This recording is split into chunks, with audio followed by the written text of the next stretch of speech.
Hello, I'm Marla Beach. Welcome to another edition of Tip Tuesday. I'm so glad and grateful that you're taking a minute to spend with me today and listen to this tip.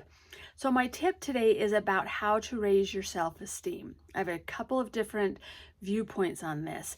One is one that I've had for a long time, and another is one that I'm just kind of learning about. I've been studying more about self-compassion and how that is different than self-esteem and how they compare with each other and how they work together. So I was reading about William James, who is one of the founders of Western psychology, and he said that one way that we raise our self-esteem is by putting value in the things we're good at and putting less value in the things we're not so good at. And then another way that we raise our self-esteem is raising the competence that we feel in the things that are important to us. And I do agree with this. I do believe that that does help raise our self-esteem.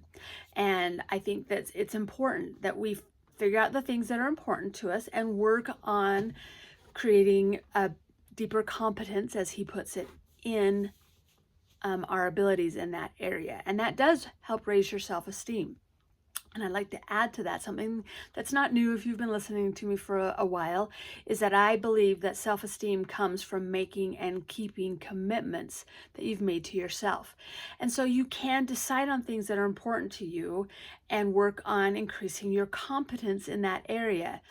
And then because you've made a commitment to do that and you keep that commitment, I think that actually has more of in my experience anyway, of building your self-esteem than just in building the competence. It's when you acknowledge that you've made a commitment to yourself and you actually keep it. I used to work hard on lots of things and get better at them, but until I made the connection that I was doing that for something I wanted to do for myself instead of maybe raising the way other people looked at me, or because they thought it was important, then my self-esteem would improve because of what they thought of me. When I turned that inward and did it because it was something that was important to me and I had made the commitment and I kept it, that's when I recognized that the way I felt about myself changed. So that's my tip for you today.